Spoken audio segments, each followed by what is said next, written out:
Views YouTube ఛానల్ను subscribe చేయండి, మా వీడియోలను లైక్ చేయండి. నమస్కారం. వ్యూస్ ఛానల్కి స్వాగతం. పాటపై ఒక మాట. పాత సినిమాల్లోవి కొన్ని పాటలు జీవితాన్ని చక్కదిద్దుకోవడానికి ఎలా ఉపయోగపడతాయో అటువంటి పాటల గురించి మనం మాట్లాడుకుంటున్నాం. ఇవాళ మనం మాట్లాడుకోబోయే పాట తోటికోడళ్ళ చిత్రంలోది. 1957లో విడుదలైన తోటికోడళ్ళ చిత్రంలోని ఆడుతూ పాడుతూ పనిచేస్తుంటే పాట కొసరాజు గారు రాశారు. సాధారణంగా కొసరాజు గారు అంటే ఓన్లీ జానపదాలు ఎక్కువ సరదాగా ఉండే సరదా సరదా సిగరెట్ ఇలాంటి పాటలు రాస్తారనే మనకి పేరు.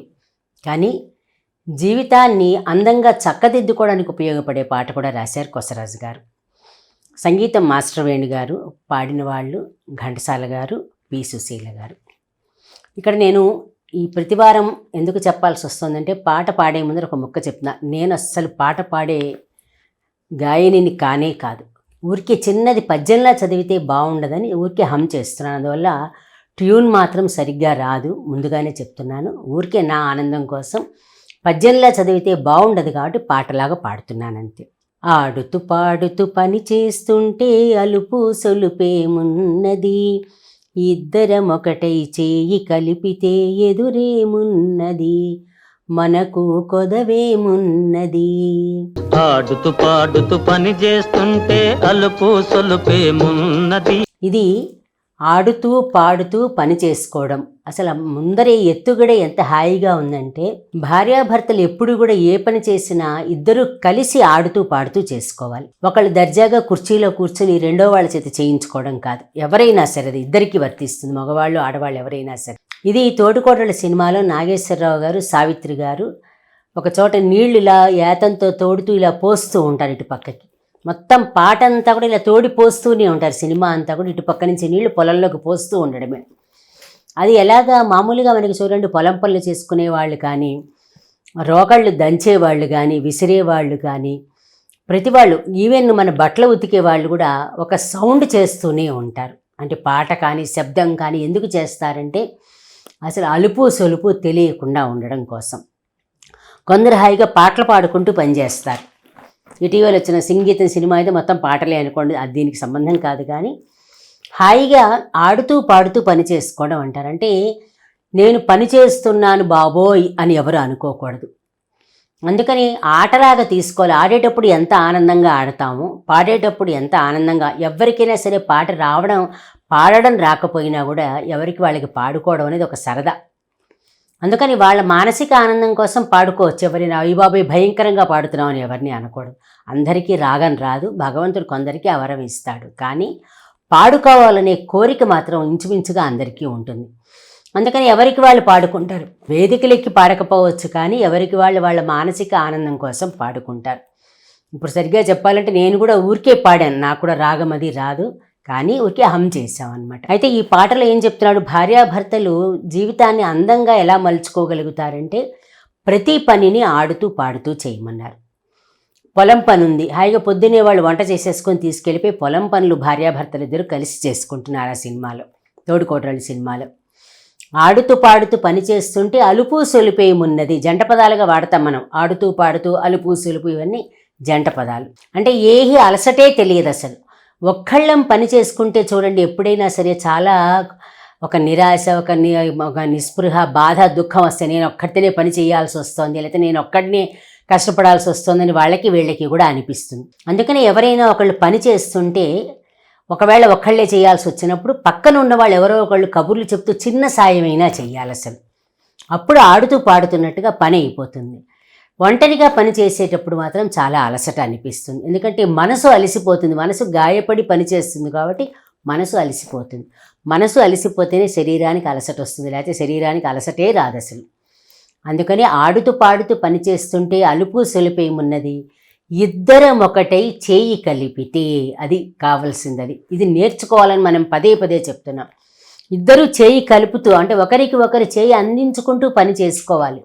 ఒకళ్ళు చేస్తుంటే వదిలేయకుండా ఒకళ్ళకి ఒకళ్ళు అనుకూలంగా ఒకళ్ళ చేయి ఒకళ్ళు అందుకుంటూ పని చేసుకోవాలి. అందుకే మళ్ళీ మళ్ళీ చెప్తున్నాం, మనం దర్జాగా కూర్చుని చేయించుకోకూడదు అని చెప్తున్నది అది. ఎవరికి చేతనైన పని వాళ్ళు, ఒకరికి ఒక పని రావచ్చు, ఒకరికి ఒక పని రాకపోవచ్చు, కానీ తోడు నీడగా చేసుకోవాలి ఇద్దరు కూడా. సంసారం అప్పుడు ఏంటంటే హాయిగా నడిచిపోతుంది. నేను మగాణ్ణి, నాకు నువ్వు చెయ్యాలి అని కూర్చుని వాళ్ళు చేయించుకోకూడదు, నేను ఆడదాన్ని, నేను పని చేయాల్సిన అవసరం లేదని వీళ్ళు కూర్చోకూడదు. అందుకని ఇద్దరు కూడా పని చేస్తున్నట్టు ఉండకూడదు, పని చేస్తున్నట్టు తెలియకూడదు. అసలు ఆయన యజమాని, రెండో వాళ్ళు సేవకులు లాగా ఉండకూడదు. అసలు ఇద్దరూ కూడా సమానం అనుకోలేగా అలాగా పనులు పంచుకోవాలి. ఇది ఆడపని, ఇది మగ పని అని ఉండదు. ఎవరికి తోచిన పని వాళ్ళు చేయగలిగిన పని వాళ్ళు చేయాలి. అందుకని ఇద్దరం ఒకటే చేయి కలిపితే ఎదురేమున్నది మనకు, కొదవేమున్నది మనకి, ఏది ఎదురు లేదు అసలు. అంటే మనకి ఆ సాధ్యం కానిదేం లేదు, మనకు కొదవంటూ ఏమీ ఉండదు. ఎందుకని ఇద్దరూ ఆనందంగా చేసుకునేటప్పుడు అసలు ఎక్కువ తక్కువలు అనేది రాదు. ఇది ఉంది ఇది లేదు అనే ఆలోచనే రాదు. నేను చేస్తే నువ్వు తింటావని ఒకళ్ళు, లేకపోతే నేను చేస్తే నువ్వు తిని కూర్చుంటావని ఇలా ఒకళ్ళనొకళ్ళు దెప్పుకోకుండా ఎవరికి చేతనైనది. ఒక్కొక్కసారి అనుకుంటాం, ఒకవేళ వంట చేయడం భార్యకు వచ్చి అనుకుందాం, కూరలు తరిగి ఇవ్వడం భర్త చేయగలుగుతారు, లేకపోతే గిన్నెలు అందించవచ్చు, లేకపోతే టేబుల్ మీద సర్దచ్చు, ఇలాంటి పనులన్నీ. అలాగే ఇక్కడ పొలం పని అయితే ఇక్కడ మనం ఒక్క పాయింట్ చెప్పుకుందాం. ఇద్దరు వర్క్ చేయడం అనే దాని మీద ఇక్కడ ఇద్దరు కలిసి పని చేస్తున్నారు కాబట్టి ఉద్యోగాలు కూడా మేమిద్దరం కలిసి చేస్తాం అనుకోవడంలో తప్పేమీ లేదు. కాకపోతే మనకి అవసరం ఉందా లేదా అదొక్కటే చూసుకోవాలి. అవసరానికి మించి ఇద్దరు కష్టపడక్కర్లేదు. ఎందుకంటే ఇద్దరు కష్టపడి వెళ్ళి లక్షలు సంపాదించుకుని ఇద్దరు అలసట వచ్చి పడిపోయి ఏం ఉపయోగం లేదు. మరి ఇక్కడ ఎందుకు మనం సమర్థిస్తున్నాం అంటే ఇద్దరు ఒకచోట పని చేసుకుంటున్నారు, వాళ్ళ పొలం పని వాళ్ళు చేసుకుంటున్నారు తప్పించి బయటికి ఇద్దరు చెరో చోటికి ఉద్యోగాలకు వెళ్ళట్లేదు. అది గమనించుకోవాలి మనం. అందుకని ఉద్యోగం చేసేటప్పుడు అవసరం ఉందా లేదా, మనం పోని సంపాదించుకుని ఇద్దరం సుఖపడుతున్నామా, ఇంటికి వచ్చేసరికల్లా ఎవరికి వాళ్ళు అలసిపోయి ఎడమోహం పెడమోహంగా ఉంటున్నామా, ఇవి ఎవరికి వాళ్ళు ఆత్మవిమర్శ చేసుకోవాలి. ఉద్యోగం చేయొద్దు, పని చేయొద్దని ఎవరిని వెనుకబాటుతనానికి వెళ్ళమని మాత్రం చెప్పడం ఉద్దేశం కాదు. ఇందులో చెప్పినది ఆడుతూ పాడుతూ పని చేస్తుంటే అలుపు సెలపేమున్నది, ఇద్దరం ఒకటే చేయి కలిపితే ఎదురేమున్నది మనకు, కొదవేమున్నది. ఇంకా మనకు అసలు ఎదురనేది లేదు.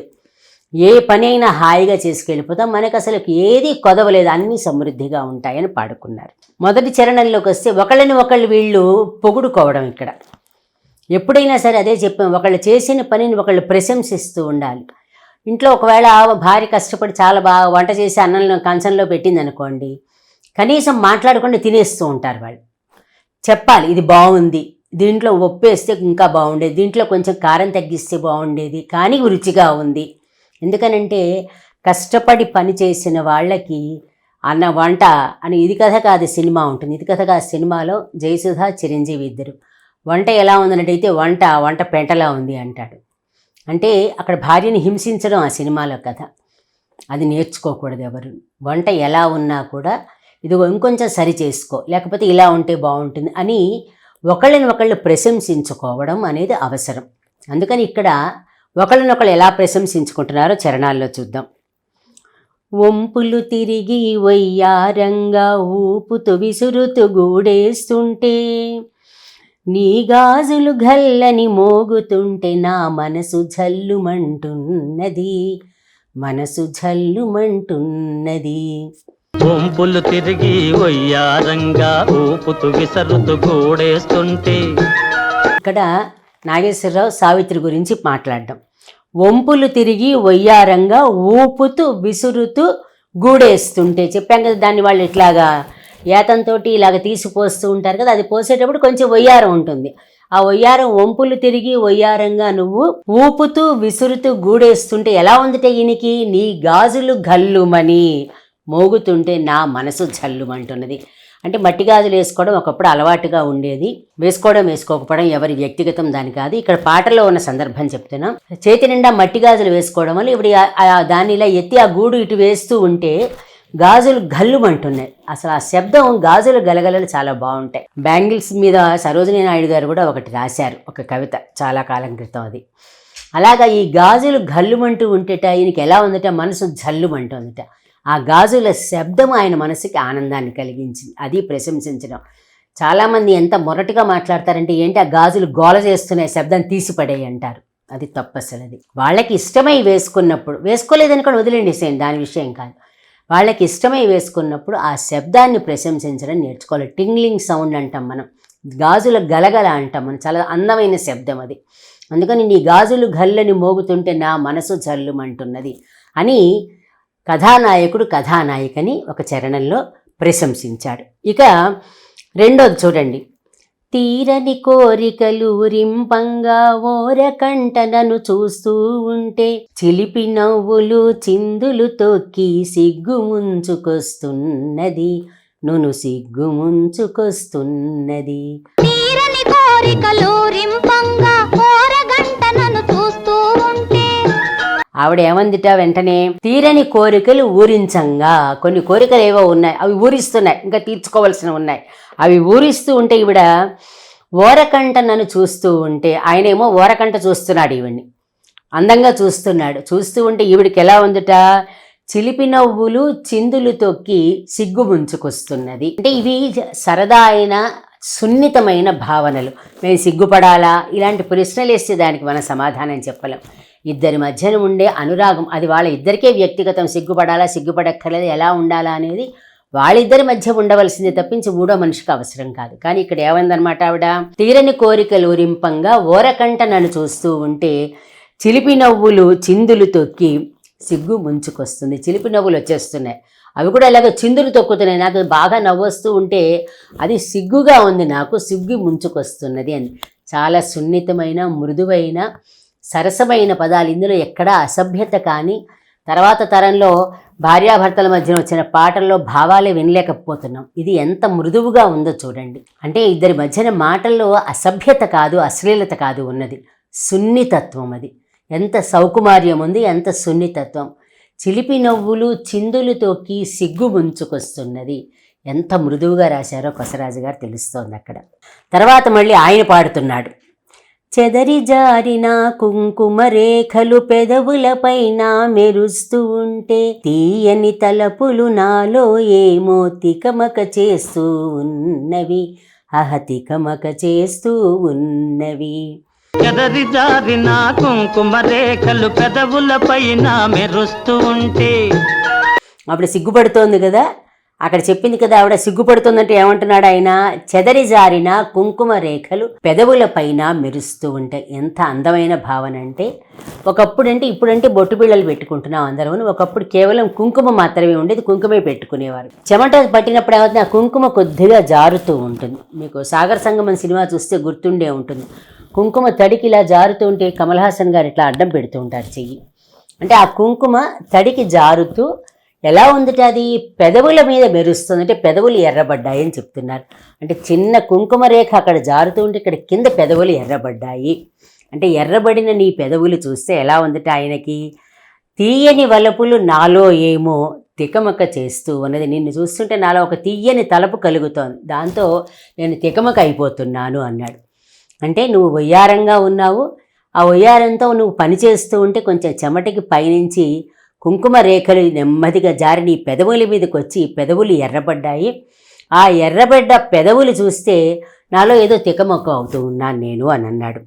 తికమక తీయని తలపులు నాలో ఏవో తికమక చేస్తూ ఉన్నవి. అంటే ఒకళ్ళనొకళ్ళని ఎంత వయ్యారంగా, ఎంత సుకుమారంగా, ఎంత అందంగా ప్రశంసించుకుంటున్నారో మనకి ఇక్కడ అర్థమవుతుంది.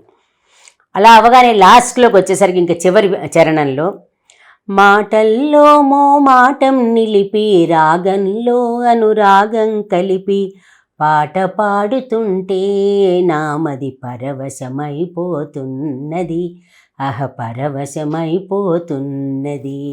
మాటల్లో మోమాటం నిలిపి రాగంలో అనురాగం కలిపి.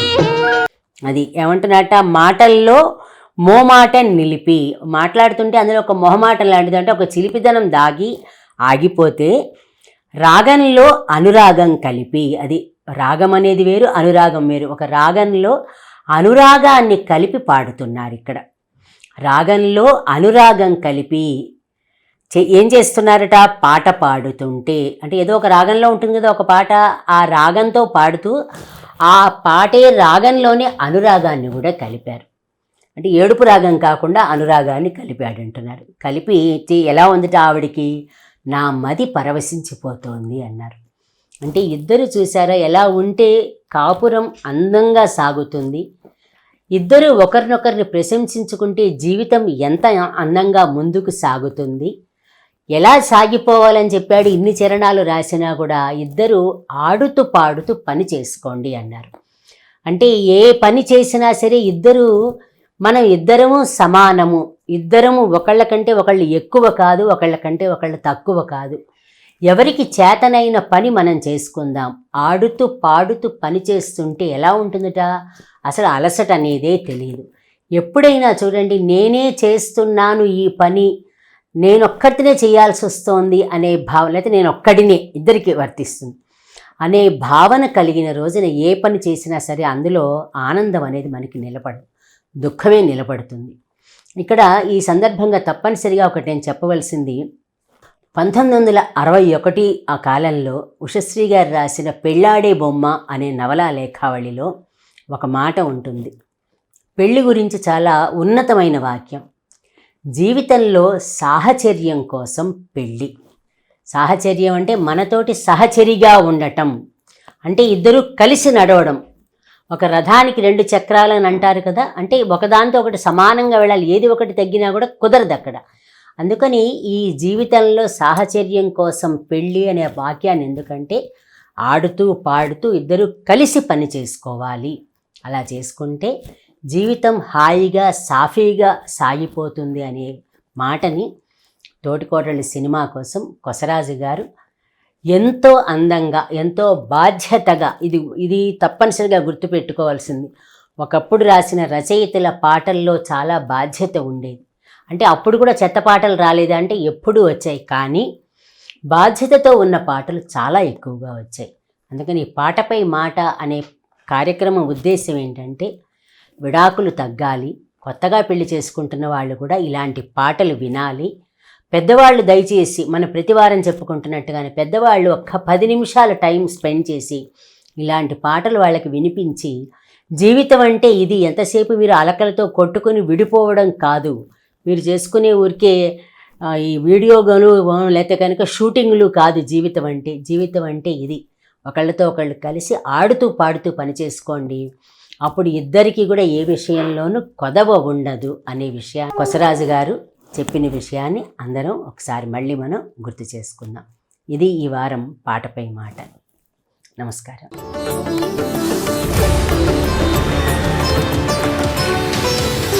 వ్యూస్ యూట్యూబ్ ఛానల్లో లైక్ చేయండి, షేర్ చేయండి, సబ్స్క్రైబ్ చేయండి.